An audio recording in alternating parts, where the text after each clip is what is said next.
What's going on, everyone? Kevin Gallagher here, and I just have one thing to say, and that is this. Wow, Jake Paul, Ben Askren. How disappointing was that fight? Now, love or hate the guy, the one thing you gotta respect is that Jake Paul, he's all over the place right now. Let's talk about Jake Paul and fighting for a second. Just a quick 3 bullet points. Jake's style is still in progress. I used to watch a lot of boxing, and when I go back to the times where I was watching Oscar De La Hoya, Floyd Mayweather, Miguel Cotto, you go back and you watch some of those fights, and you think about those guys up against Jake Paul. That's a lights out win.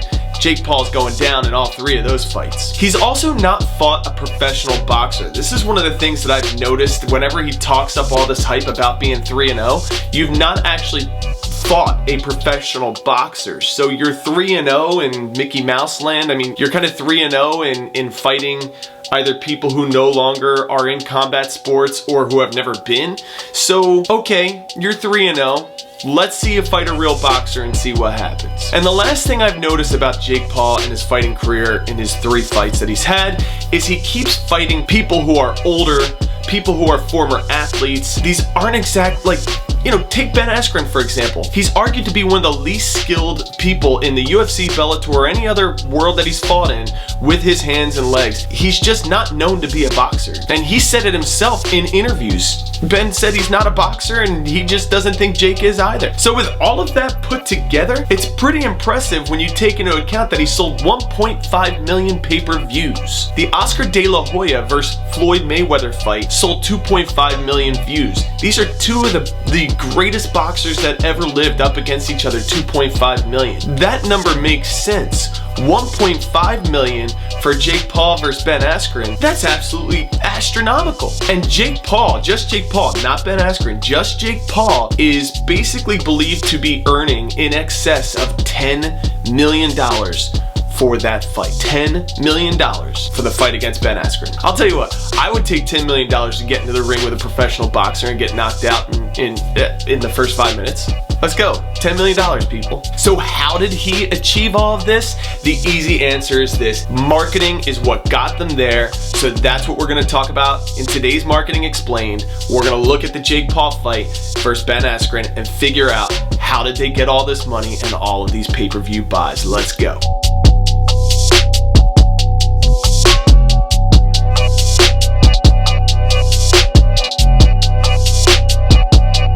So right now, you are one of 2 people watching this video. You are either A, the person who says, who the heck is Jake Paul and why should I care about any of this? Or you're B, the guy who knows all about Jake Paul, watched the fight and is really pissed off that he won within 5 minutes inside of the first round. You're one of 2 of those people. So let's talk about Jake Paul as the person. Jake Paul was a child actor on the Disney Channel who went on to start creating content on YouTube. And to give you an idea of how big he is on his YouTube channel, he has 20.4 million subscribers. I didn't say that wrong, 20.4 million subscribers.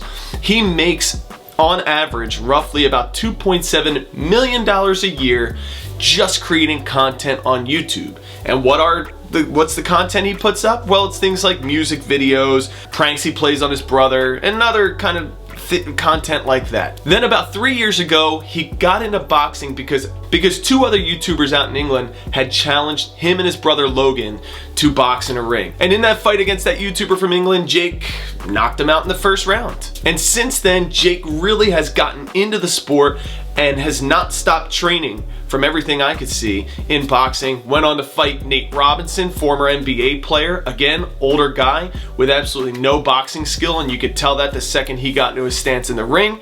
Knocked him out in the first round. Now you go into the 3rd fight. Again, Jake continued to train. His boxing is looking a lot better, but again, you're 3 years into a boxing career, and when you look at other professional boxers who have been fighting since their early teens, it's a very different mentality. He gets into the ring with Ben Askren, and like I've already said, knocks him out within 5 minutes inside the first round. A non-boxer versus a non-boxer. Good job, Jake Paul. But enough about Jake as a person and where he got up to this point right now. We want to know, how did he make all of this money? And I basically broke it down into 3 different areas. The first one we're going to call shock and awe. See, what Jake did was he created a persona. He created an image, a public image for when he was in the fight game. Very akin to the way Conor McGregor is in the fight world. If you've ever watched one of Conor McGregor's interviews, they're hilarious pre-fight. Not this last time when he went up against Dustin, because I think they're boys and he didn't want to be mean to him, but normally there is so much mental game happening for Conor against whoever his opponent is, and then after they're done fighting, he changes that. Well, Jake Paul basically copied that and did the same thing. He got very arrogant, created this huge hyped up persona, and talked so much trash that even his brother was saying to him that he might regret it. If you watched Impulsive, the podcast, or listened to the podcast Impulsive, everybody on there pointed out that the way Jake is on camera around this whole fight is not who he is in real life. So he created this shocking, polarizing persona, and then went on to say some absolutely horrendous stuff about Ben and even his family. He referred to Ben's wife as thick.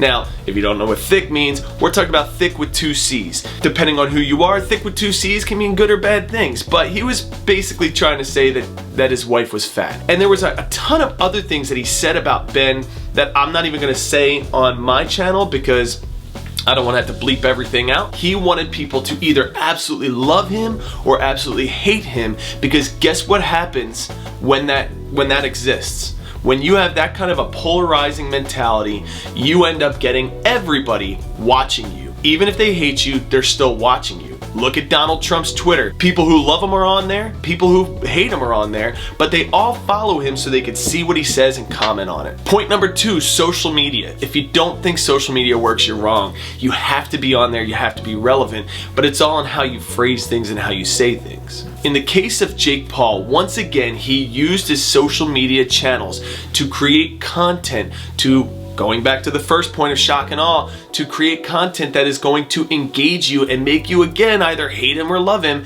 But he created content where he was just antagonizing and making fun of Ben and talking about how he's going to beat him and showing his fighting, and he used social media to put the word out. The more drama he created using social media, the more interest he got from people who, in the end, wanted to subscribe, view, order the pay-per-view. And the last thing that I observed that both fighters did exceedingly well was PR. In fact, I think Ben Askren did more PR than necessarily Jake did.